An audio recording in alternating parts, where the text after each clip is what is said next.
Bonjour Manolo Mlekuz, Bonjour.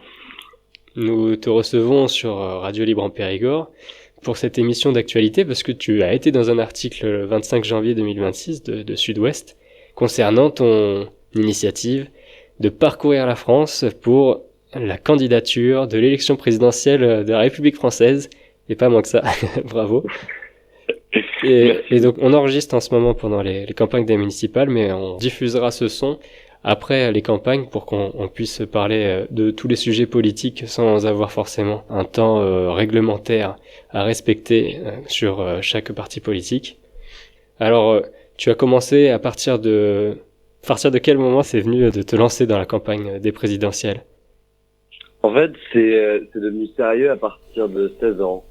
C'était une période où moi j'ai eu un drame familial, qui est un truc qui m'a beaucoup remis en question sur le sens de ma vie. Et c'est vrai que je trouvais pas mon compte à l'école. Je me voyais pas, j'étais pas dans des études qui me plaisaient. Et du coup, j'ai eu besoin de m'accrocher à quelque chose d'autre, à un projet qui pour moi avait plus de sens. Et ça a été celui-là. Et après, en fait, c'est devenu encore plus sérieux quand j'ai rencontré quelqu'un qui s'appelait Martin Roca, qui s'était déjà présenté en 2022. En fait, de base, faut savoir que moi, je pensais pas me présenter, en fait. J'avais ce projet qui me tenait à cœur. Et ensuite, je rencontre Martin Roca, qui donc l'a déjà défendu en 2022, et je pense le rejoindre, en fait, dans sa prochaine campagne en 2027. Et puis après, en fait, il me dit qu'il se représentera pas, et qu'en plus, ça a du sens d'à chaque fois avoir un projet qui est défendu par quelqu'un de différent à partir du moment où on prône le renouvellement démocratique. Et du coup, je me suis dit peut-être en 2027 ça pourrait être moi. Et donc là, c'est encore devenu encore plus sérieux. Et puis après, moi depuis septembre, je pars en tournée de mer. Et là, c'est vraiment devenu ma vie, quoi. Martin Roca, tu as cité son nom, mais pas son parti. Martin Roca, il n'avait pas de parti politique. Enfin, il a fondé son parti qui s'appelait Constituante 2022, mais c'était un micro-parti et il l'a fermé après sa candidature. Donc le principe de la constituante, pour expliquer, c'est de créer une nouvelle constitution, pas la cinquième, c'est revenir à une sixième constitution ou une première démocratie. C'est le principe. Ouais, en fait, le principe du projet, c'est de dire qu'il faut réécrire une constitution parce que les institutions sont pas adaptées aujourd'hui à faire face aux enjeux auxquels on est confronté. Et plus que ça, l'idée, c'est de dire qu'en fait, on doit changer les critères de légitimité de nos décideurs politiques. En fait, l'idée, c'est de dire que la représentativité est un des critères, selon moi, le critère le plus important. Donc, en ayant une assemblée constituante représentative de la société française, pour moi, on aboutira à une constitution pertinente pour toutes les couches de la société. Et en plus, on s'assure de ça avec un référendum ensuite.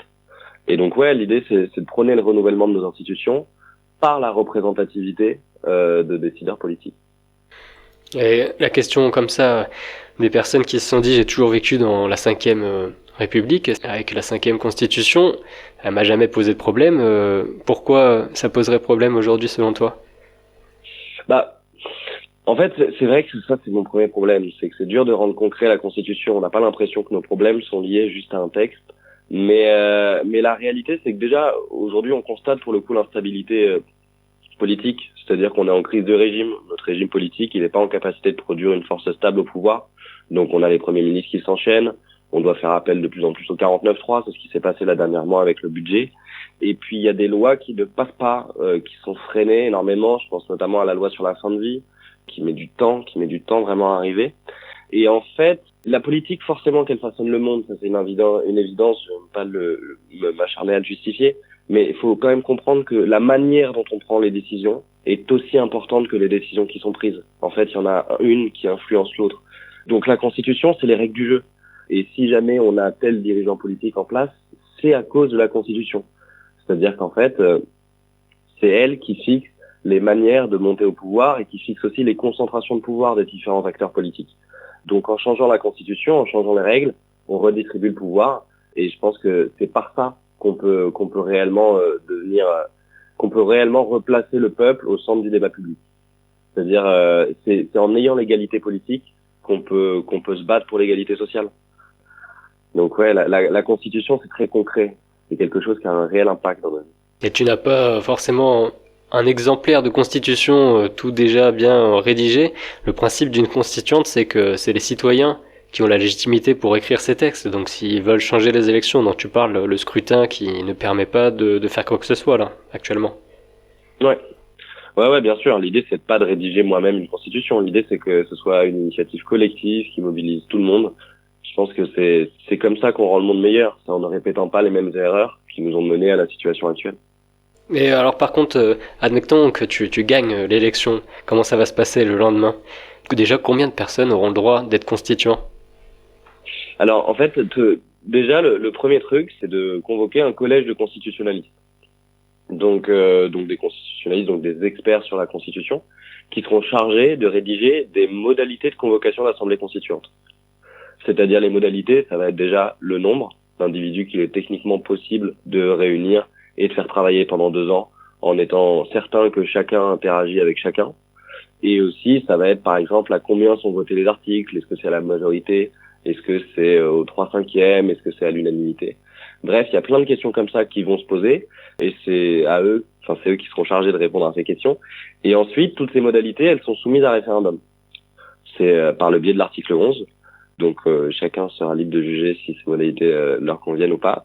Et une fois que ces modalités sont acceptées, l'Assemblée constituante est convoquée, et puis après, elle rédige une constitution qui est ensuite soumise à référendum. D'accord.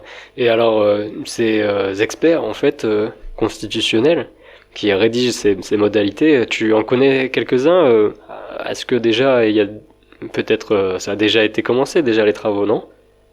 Non, pas du tout. Non, moi j'ai très peu de contacts en réalité. Hein. En études d'histoire, parce que j'ai fait des études d'histoire, j'avais un prof de droit constitutionnel, donc qui s'appelait Clémenceau, et donc j'en avais un peu parlé avec lui. Mais sinon, j'ai aucun moyen d'avoir des interlocuteurs qui sont des universitaires constitutionnalistes. Ça, je n'en connais pas malheureusement. Mais en tant que président de la République, ce sera pas très difficile de les réunir. Et puis même plus la campagne marchera et plus j'arriverai à Ça fera des rencontres. Tout le monde. Ça fera des rencontres forcément et ça étoffera le projet. Mais tu as quand même été intéressé par ce sujet dès tes plus jeunes âges. Donc tu disais depuis ton drame familial dès 16 ans qui a touché la famille, c'était la perte de ton frère, c'est ça? Ouais, c'est ça. J'ai un grand frère qui s'est suicidé à 28 ans. Et tu as découvert donc la politique dû à cet événement? Non, bah, la politique, je la connais depuis assez longtemps. En fait, moi, je suis la politique depuis la présidentielle de Donald Trump en 2016. Donc, à l'époque, j'avais 10 ans. Hein, j'étais petit. Ouais. Mais c'est vrai que mon père m'a regardé beaucoup la télé. Et du coup, en fait, je m'intéressais pas mal à la politique. Je regardais, il me faisait apprendre les gouvernements par cœur, etc. Moi, j'adorais ce monde-là, en fait. Contre-intuitivement, alors que je voulais y mettre fin. Mais c'est vrai que j'adorais les affaires, les tumultes, les engueulades, c'était quelque chose qui vraiment me plaisait. Et sauf qu'après, je me suis rendu compte que certes, c'est marrant, mais c'est peut-être pas la meilleure manière de prendre des décisions.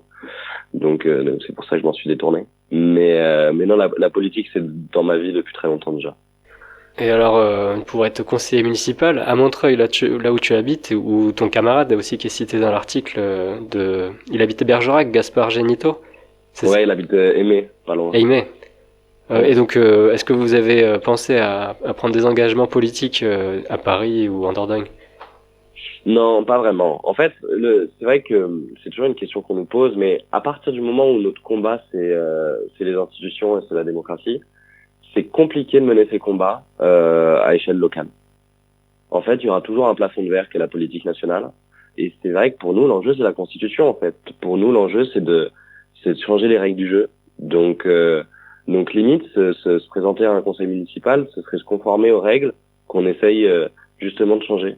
Et subir les budgets qui sont toujours en déficit, le pays qui s'endette et qui ne prend pas l'argent là où il est, ce genre de choses. Ouais, non, ça nous donne pas du tout envie. Du coup, c'est pour ça qu'on a choisi l'échelle nationale pour essayer de se présenter. Et alors tu as pour l'instant donc eu un article presse et puis tu as fait une radio.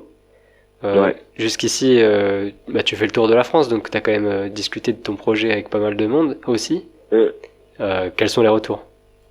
Il y en a plein de différents. Hein. Il y en a plein de différents. En fait, ça dépend vraiment. Souvent, on salue la démarche.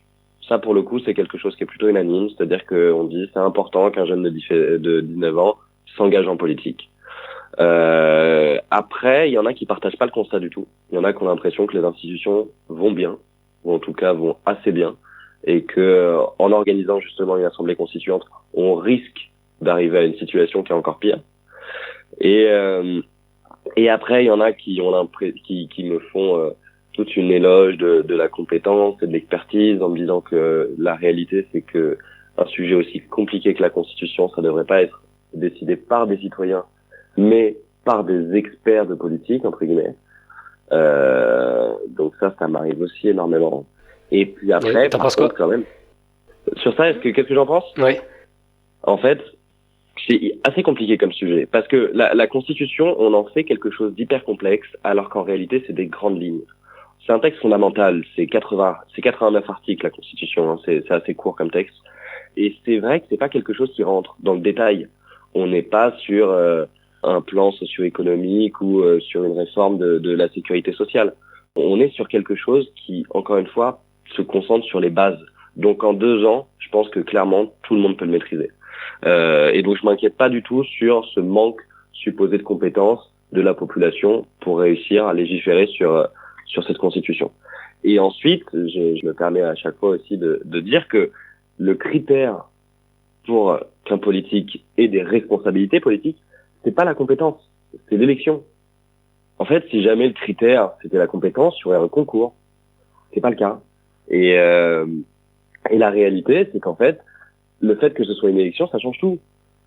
Parce que les gens qui remportent une élection, c'est ceux qui présentent bien, ceux qui ont un beau sourire, ceux qui ont aussi de l'argent à mettre dans une campagne politique, parce que ça compte beaucoup, et ceux qui ont des contacts dans les médias pour pouvoir passer.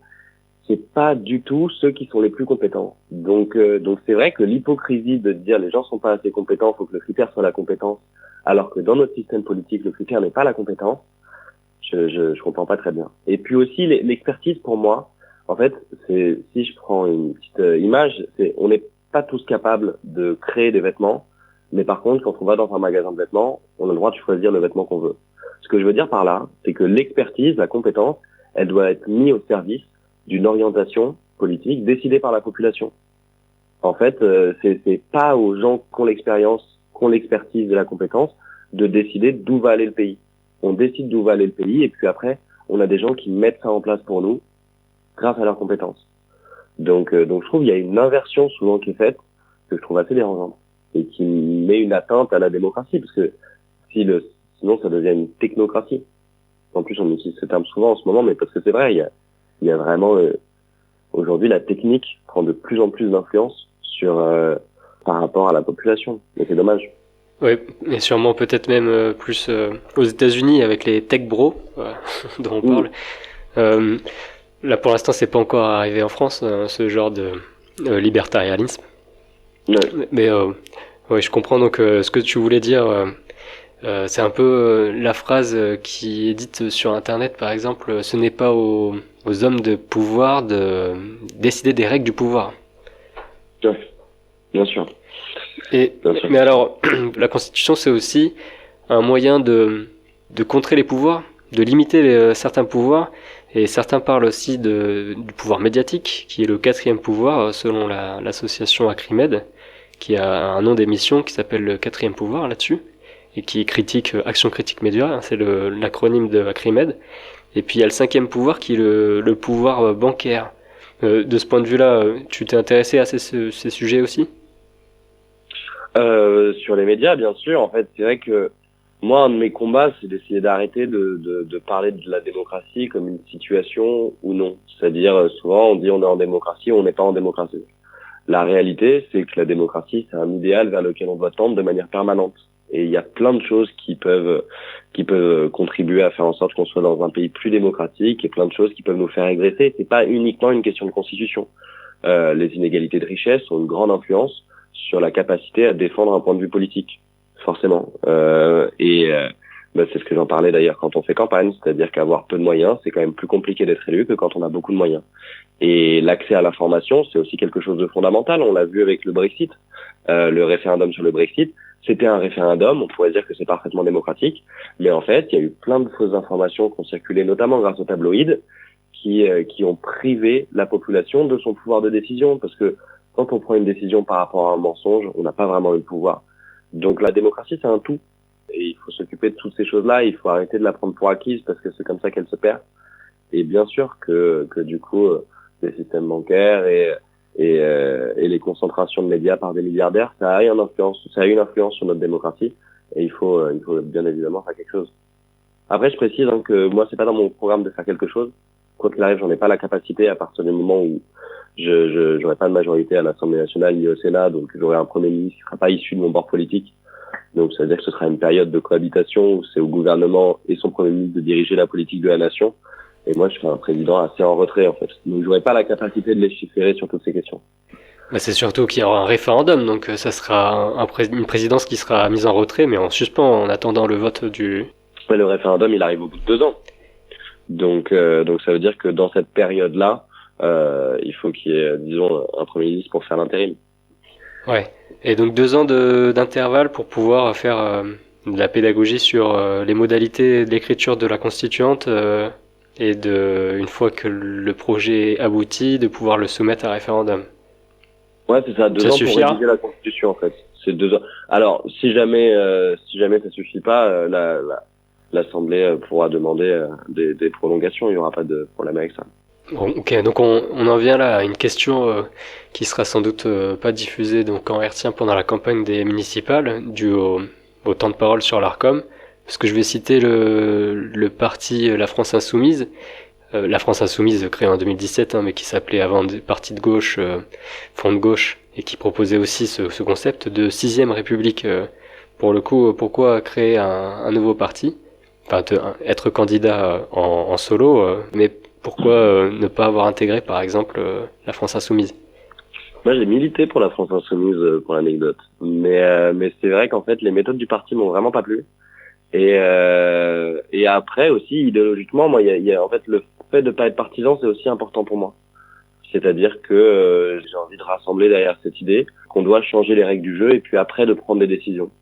Et en plus, je trouve qu'il y a une hypocrisie à proposer un programme politique et à essayer de le mener à bien, et dans le même temps dire que nos institutions sont pas adaptées, que le président concentre trop de pouvoir et que donc il faut réécrire la Constitution. C'est-à-dire qu'il profite de quelque chose qu'il combatte, et ça j'aime pas trop. Et puis ensuite, moi, la figure de Mélenchon, c'est vrai que j'arrive plus trop à... Ouais, c'est compliqué, disons. Je trouve il a perdu toute crédibilité et que il est devenu un peu insupportable pour une partie des Français, dont je fais partie, je crois. Et puis voilà, en fait, c'est vrai que les partis traditionnels, moi, m'ont dégoûté. J'ai adhéré au PS quand j'avais 15 ans, moi. Et c'est vrai qu'à l'époque, moi, j'avais pas masse de réflexion, donc ce que je me suis dit, c'est juste... je suis de gauche, je suis pour la construction européenne. Bon, bah, je suis au Parti Socialiste. J'ai fait des réunions publiques où ils m'ont déprimé à longueur de journée, c'était terrible. Donc, j'ai décidé de partir. Et ensuite, je suis allé chez LFI. Et ouais, chez LFI, ça s'est mal passé, donc je suis parti. Et après, je me suis dit que la solution, elle était hors des partis traditionnels.